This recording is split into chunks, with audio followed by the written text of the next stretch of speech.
नमस्कार, आप देख रहे हैं ईस्टर्न स्काई मीडिया समाचार बुलेटिन के साथ मैं हूं स्वाति ढल। इम्फाल में बुधवार को हुए धमाके में मारे गए लोगों के परिजन रविवार रात से मार्केट कॉम्प्लेक्स में धरने पर बैठ गए हैं। पीड़ित परिवार राज्य सरकार के उदासीन रवैये से काफी खफा है। पीड़ित परिवारों ने राज्य सरकार पर वादा खिलाफी का आरोप लगाते हुए कहा कि उप मुख्यमंत्री गाइक हंगाम ने आश्वासन दिया था कि मृतकों के परिजनों और घायलों की मदद की जाएगी, लेकिन राज्य सरकार की तरफ से किसी भी तरह की कोई मदद मुहैया नहीं करवाई गई है। इन लोगों की मांग है कि उप मुख्यमंत्री अपने वादे को पूरा करते हुए इनको मदद मुहैया करवाएं। बता दें कि बुधवार को हुए धमाके में 3 लोगों को अपनी जान गंवानी पड़ी थी, जबकि 20 से भी ज्यादा लोग जख्मी हो गए थे, जिसमें से अभी भी कई लोगों का इलाज अस्पताल में चल रहा है। सरकार से क्या कहूँगी मैं, जो सरकार मेरी बात सुनते ही नहीं, एक बार मम्मी के पास आके कुछ भी नहीं कहते हैं, इसे मैं क्या कहूँगी और कह कर भी क्या होगा। बस मेरी दुआएं ये है कि मम्मी ठीक हो जाए जल्दी से, और सरकार एक बार पैसों के लिए नहीं है, एक बार तो आके देख लीजिए। हमारी मम्मी का अभी ICU में है, बिल इतना बढ़ गया है, 2.5 समथिंग का लाख का अभी बिल आ गया, हम कहाँ से देंगे पैसे। ये सब गवर्नमेंट को थोड़ा तो सोचना चाहिए था, लेकिन कुछ भी नहीं हो रहा है।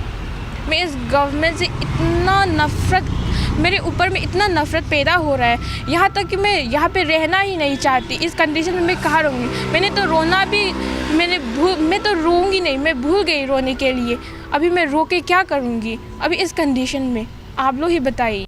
त्रिपुरा में रविवार को CPIM से जुड़े centre for Indian trade union के 60 कार्यकर्ताओं ने बीजेपी का दामन थाम लिया।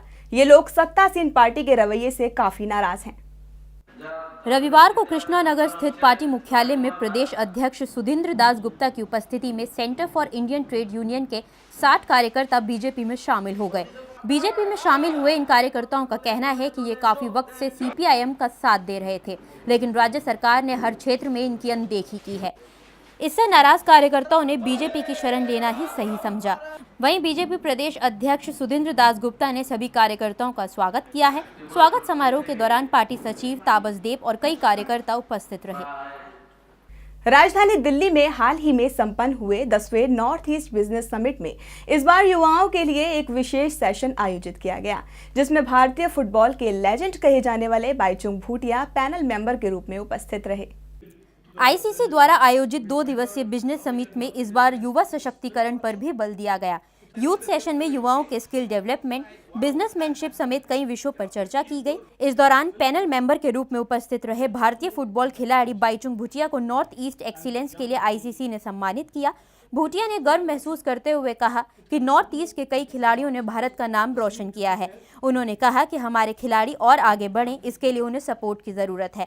इस दौरान भूटिया ने सभी खिलाड़ियों को अपनी प्रतिभा पहचानने की अपील की और कहा कि वो अपने क्षेत्र से बाहर निकलकर चुनौतियों का सामना करें।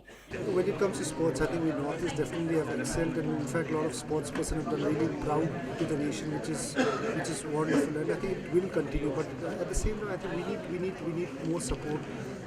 I made my name outside Northeast. I had to come to Calgary and play. I think there has to be opportunity where I could achieve coming out of Northeast and achieve that. I think we need to create that platform just in Northeast so that they can make that name and get success just being in Northeast and playing in Northeast itself. वहीं summit में उपस्थित रहे youth net और strategist के सदस्य लेजो पुत्सुरे ने बताया कि नॉर्थ ईस्ट के युवा अब सरकारी नौकरियों की ओर देख रहे हैं, लेकिन ये क्षेत्र पहले से ही काफी छोटा हो चुका है, जिसकी वजह से वहां के युवा हताश हो रहे हैं।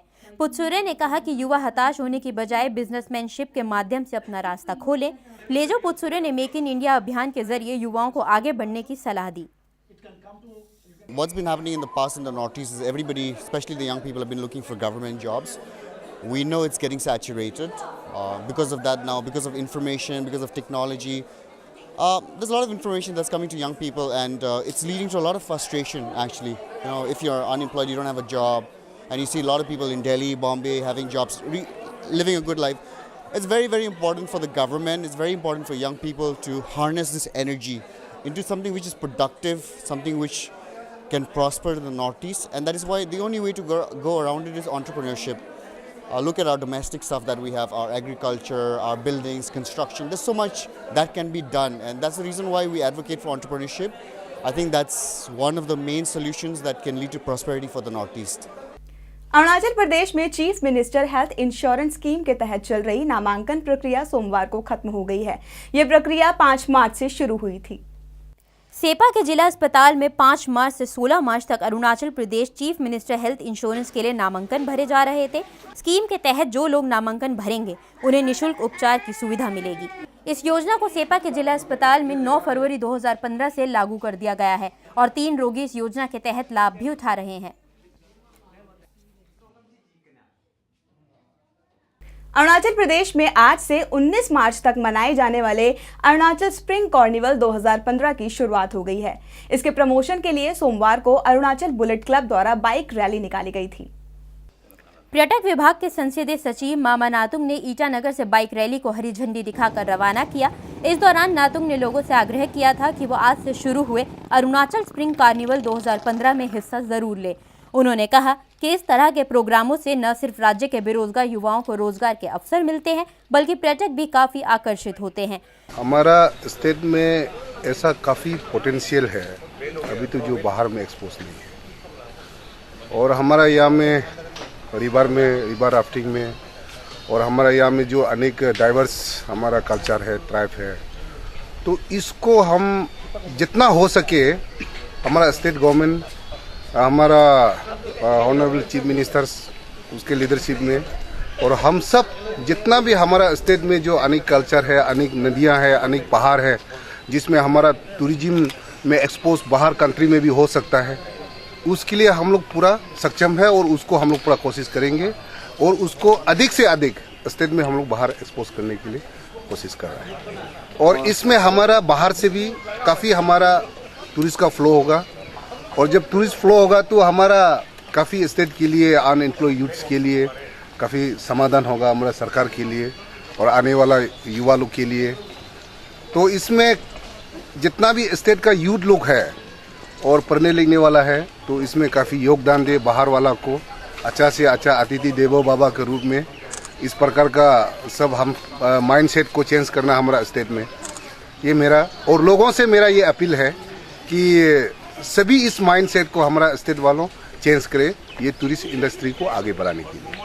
वहीं अरुणाचल बुलेट क्लब के अध्यक्ष दिंगवांग वांगहाम ने बताया कि क्लब पिछले काफी समय से पर्यटन विभाग के एम्बेसडर के तौर पर काम करता आ रहा है और क्लब की तरफ से कई राज्यों में ऐसी बाइक रैली का आयोजन होता रहा है और भविष्य में भी होता रहेगा।